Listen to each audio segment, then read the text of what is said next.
Hey guys, what's up? Welcome back to the channel and welcome back to a new video. So I'm taking a little break of the M2 review that I have been doing this past week. And we're going to be doing some mods on the STI. I've had this car for quite a long time, almost 6 years, and I've done pretty much every single thing that I wanted to do to it. There's still a few things that are on the list that kept on getting pushed down. I was like, I'll just end up doing them later once I have more time and everything. And I'm starting to get to those modifications. Now, I know these things are very, very small details, but honestly, these are things that I have been eyeing for a long time. And again, I just haven't gotten to them since I just was more focused on the bigger modifications and getting the car sitting, looking, sounding, feeling the way that I wanted it. And now that I'm there, I'm kind of going around doing all the fine details, even more so than I already have. And I'm really looking forward to putting these two things on. Now, I love carbon fiber, as you guys can see. I've done quite a bit around the car, whether it's in the engine bay or on the exterior. I did enough where it, looks classy, it doesn't look over the top. Personally, I think I added it in the right spots without going overboard because, I've talked about this before, about adding too much carbon. I can get a little tacky, a little cheesy looking. So for me, I only like to add it to places where I think are necessary. So I figured it was only right to, add one more piece of carbon in the engine bay area, and then add or replace another piece on the interior. Those modifications that I am speaking about are these two things right here. Very, very simple, very, very minor, but again, big difference, and it's just one of those things that just complete this car for me. Now, what these actually are, these up here are carbon fiber hood struts. So as you can see, it has a nice carbon fiber weave on there. Now, these are not real carbon. These are just pretty much normal hood struts with them wrapped in carbon. So it's nothing fancy. It's literally just a cosmetic thing. But the reason why I ended up getting these was because the ones that I have on here, which are the stock ones, I open this hood a lot, whether I'm washing the car or just taking a look at it or working in it. The hood is always open and closing, and I've noticed after all the years, nearly 6 years, the hood struts here get a little stuck sometimes, especially when it's open for an extended period of time. They get a little squeaky and loud, and they just don't slide as nice. So I was like, I'll just go pick up some new ones, but I decided to go a little fancy and pick up some nice carbon ones. These are from STI, the OLM brand, and they're actually really nice. I'm really impressed with the quality. It looks good. Really, really simple install. As you can see, the little hole right there. They pop onto the little rivets right there, the little balls. I don't even know what we would call them on the top and bottom. So a very, very simple install. Now, I'm curious to see if this is actually going to prop the hood up more. Not that I really need that, but I'm curious to see if these kind of hold it up even higher than the stock ones. So we'll take a look at these once we install them, and I'll let you know how it is. Now, the other modification that we are going to be doing tonight is an updated e-brake handle. Now, the reason why I ended up getting this one is because this is an OEM style. So this is the shape of the OEM handbrake. The one that I have on the car currently is, again, by OLM, by STI. It is nice. I do like it. I've had it for quite a few years, and it suited the interior very well. And the thing that always bothered me was that the weave pattern is pretty much like a checkerboard, a 1x1, and all the carbon on my car is 2x2. So 2x2 is just the weave pattern, so it's going this way. 1x1 is like a checkerboard, just to kind of describe it a little bit simpler. And I wanted to pick up this one since it's 2x2. This overall, I think, looks cleaner. Again, it's the OEM style, so it looks just like OEM, but it's wrapped in carbon. This one is just a cylinder, and it's, I don't know, kind of looks a little too aftermarket in my eyes. Still pretty nice. I haven't minded all these years, but I figured might as well update it to make it look more OEM. Now, as for the e-brake button, I am still going to be using the same one. That is by GCS. It is the black version, the black anodized. So it's going to be working with this e-brake handle as well. Really simple install. Simply just going to unscrew that, unscrew the e-brake button, slide this on, and we'll be done. Another thing that I'm actually going to be doing as well, this is something that a lot of people always tell me anytime I post any interior pictures or videos or what have you. People always tell me I need to adjust my e-brake handle. And yes, that has been something that has been on my mind. I realize that it's pretty darn high. And after all the years of pulling it up and down and everything, it kind of gets stretched out. It gets a little loose. So it goes higher than it needs to. So I figured I would do that while I'm installing the new e-brake handle and show you how it's done, since I'm sure a lot of people don't know how to do it and need to adjust their e-brake handle as well. So I actually ordered one more thing in this package, in this order. I actually ordered up the Beat Rush differential carrier. A lot of people were telling me to do that as well after I did the Beat Rush diff bushings. and I had all plans to do that, but I wanted to do one mod at a time just so I can see the differences, do the reviews, and let you guys know if it made a big difference or not. So I ended up picking up the Beat Rush differential carrier as well. There'll be a full video on that install, review, and everything. However, it is on back order currently. I think it's like 4 or 5 weeks out, but I did order it, so whenever it does come in, we will be getting that and doing the install on that. But I got everything, this whole order, from my guy at WRX Daily. Super fast shipping. I literally ordered this a couple days ago actually, and these parts came in since they were in stock, and we're still waiting on the Beat Rush differential carrier. But shipping is super fast, great deals, and they can literally get you anything that you need. So be sure to hit them up. And also, you can use my discount code SUBIFreak86 for 10% off at checkout. So be sure to use that if you want to save a few bucks. Enough explaining about the modifications and what we are going to be doing in this video. Let's go ahead, let's start on the hood struts. I'll show you how to do that, and then we can move on to the interior. So let me explain how to do the hood struts real quick, and I'll do them on camera, but I figured I would just kind of go over it real quick. I have removed these before when I did the VIS Racing hood. Again, it's very, very simple, but I figured I would show you. So you don't have to unscrew anything. Obviously, it looks like there's a nut here, but that is not what you need to do. So if you look closely on the end of the hood strut, you can see there is a little metal clip, and then there's a little recessed area right there. So all you're going to do is take a small flathead, put it in that little groove. You can go from the bottom as well. And then we can simply pop it off, but I recommend doing this either with a friend or holding up the hood. I have to do this with 2 hands because once you remove that, the hood is going to go down and we don't want that to happen. So I'm going to go ahead and do the same thing on the bottom with the little metal clip.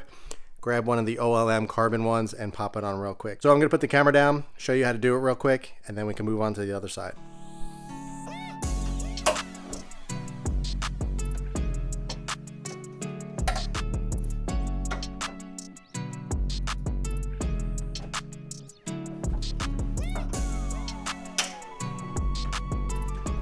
All right, so I got one installed, and I'm noticing it is propped up higher. And the reason why I knew that is because when I went to put this one on, I left the stock one on the passenger side over there, and I wasn't able to lift the hood up enough to actually pop it into place.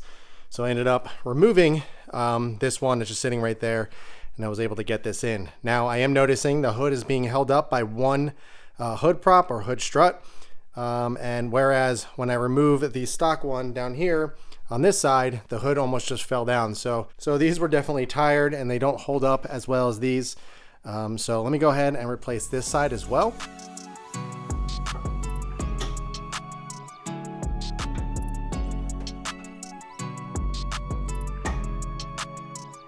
So I ended up looking on the website just to make sure that these were installed correctly, and I realized even though the stock ones are installed this way with the piston actually facing up, these ones look like they actually install the other way. So the carbon's on top and the actual prop, the strut, is facing down. So it still works either way, but let me go ahead and switch these around and see if it's any better, because I'm noticing that side on the top is not clipping in as well as this side. So I don't know, we'll see. All right, so that actually makes a lot more sense. I should have realized that, because if you notice, the head on here, I'll show you when I take this one off, is actually tilted a little bit. So it actually goes with the angle of the hood, whereas this one is just straight, and it doesn't look like, as you can see, it's not on properly. So I switched this side and it popped right on much easier. It's much more firm and it's not coming off. So that is the way you need to do it. I'm also going to take off these little orange stickers here. They're just saying it's don't tamper with these because they're under gas pressure. So I'm going to remove them because I don't like that. But let me go switch that one around, take those stickers off, and then we can hop inside and get the e-brake all situated and finished. All right, so I got this one switched around. So as you can see, the angle of the head here, it goes with the angle of the actual hood. So that fits much better. So now what I'm going to do is, I've already started it, I'm going to remove these little stickers right here. Basically, like I said earlier, it just says high pressure. Do not heat up because they will explode. So I will keep note, make sure I don't heat them up with a butane torch or anything like that. So we won't have any issues. But I'm going to remove the other sticker on the other side, and then we can hop on to the e-brake handle and getting the e-brake handle adjusted as well.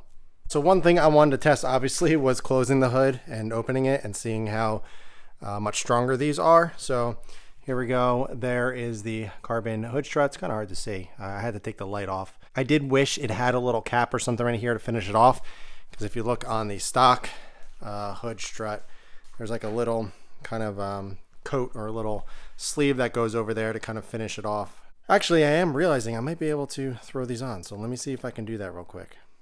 Never mind, I was able to actually move the little sleeve off, but I can't get that off and I don't want to rip it off or break it. On the OLM ones, the little heads, the little pieces that attach to up here, they actually can unscrew. So I was hoping to just unscrew that and slip these over, but it is what it is. And it's also, I mean, it's covered underneath, you know, it's not open or anything, but I thought it would look a little cleaner with that sleeve on. So, I mean, I guess you can do it if you wanted to cut it off, make it a really small slit, and kind of slip it over, but I don't think I want to go that far. So, all right, so let's test the hood. Let's see how much more firm these. Wow, holy moly. So doing this one-handed, obviously it's kind of hard to show on camera, but with the stock ones on there, I would have to, when I open up the hood, I would have to pull it open, but as you can tell, it goes up automatically, which obviously the old ones did not do that, so that is nice. I think the stock ones were tired and worn out, so that is pretty cool. But it's definitely harder to pull down since they are so new. But that is pretty cool. So now I can just open the hood and let it go, and it slows down. We are good to go. So just a minor and small touch to the engine bay. Again, this is one of those things that many people are going to notice, but hey, I wanted to do it, and I figured why not. So let's go ahead, let's hop into the interior, get this e-brake handle on and get it situated in terms of adjusting it so it doesn't go up as high. And then we can wrap this video up. Oh, just a quick note, as I was putting the stock ones back in the packaging right here, I noticed there's instructions of how to install it and which way to go. So nice job, Chris, but it's there in case you guys need it, just for reassurance. We did end up installing them the correct way. All right, so sorry I got the fan on, got a little warm in here. It's like 70 degrees out today. This weather is crazy, but let's go ahead, let's install the OLM carbon fiber handle. But the first thing we actually need to do is remove the one that's on there. So it's only held on by a couple Allen screws around the base there. So I'm going to go ahead and pull that Overland Designs Alcantara boot back, remove it. I'm also going to unscrew the e-brake button, and then I can slide that off.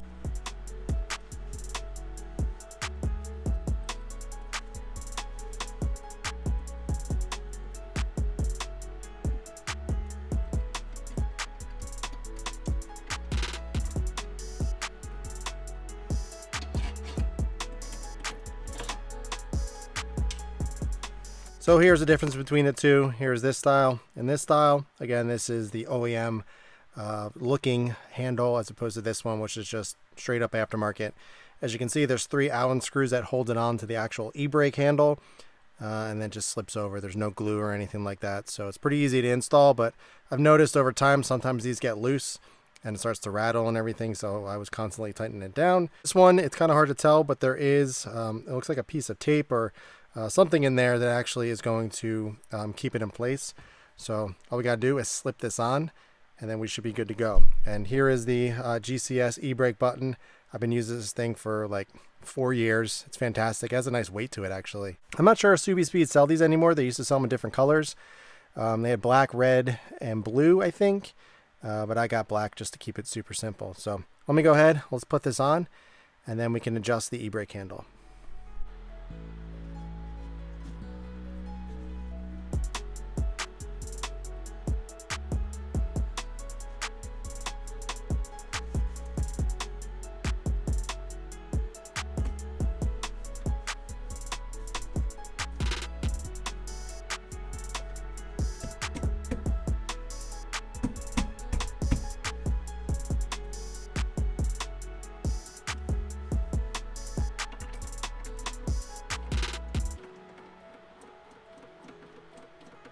All right, there we go. So it is on. It's actually really firm. It's not going anywhere. You just have to kind of tap it in, as you guys just saw. But I did notice with the larger button here, because the OEM button doesn't have this kind of big hat or the top end here. It's just one small cylinder as opposed to the little top hat that this one has. I'm not able to screw it all the way down because then it ends up hitting the backside here. So you just, so I was just unscrewing it until I found an area where it is able to work. So we are good to go. But it feels really nice. I'm going to end up wiping this down and cleaning it up once I am finished here. But let's go ahead and adjust the e-brake and make it sit way lower than it is. So we're simply just going to pop up the e-brake boot. It's literally just on a plastic bracket. Slide it up out of the way, and then you can see this little 10mm nut right here. So what we're actually going to do is just tighten this down, and then what it's going to do is actually tighten up the cable. So once I tighten it enough, I'm not going to have to pull it up as high, and it won't look as ridiculous. So let me go ahead and get a 10mm wrench and tighten this up.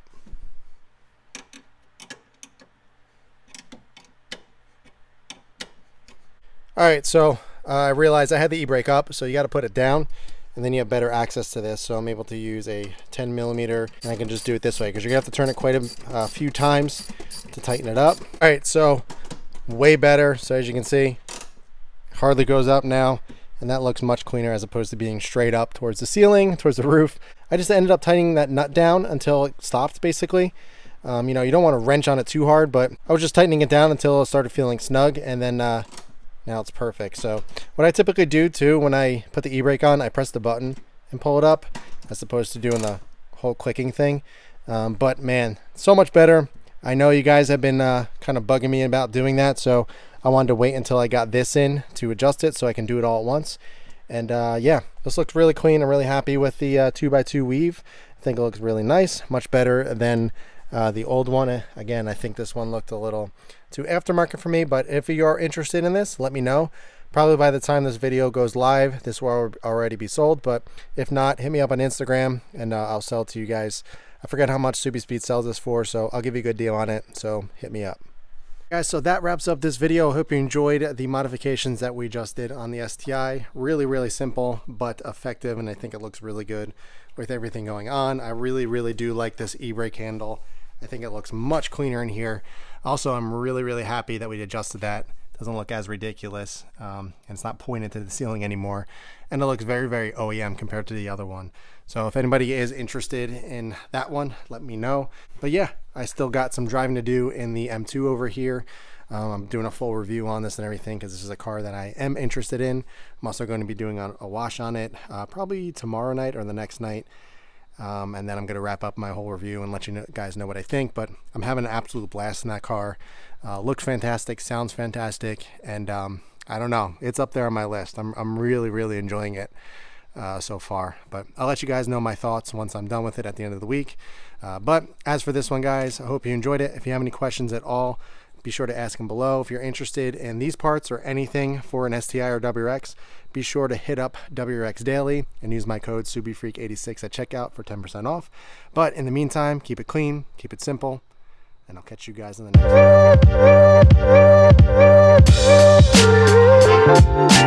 one.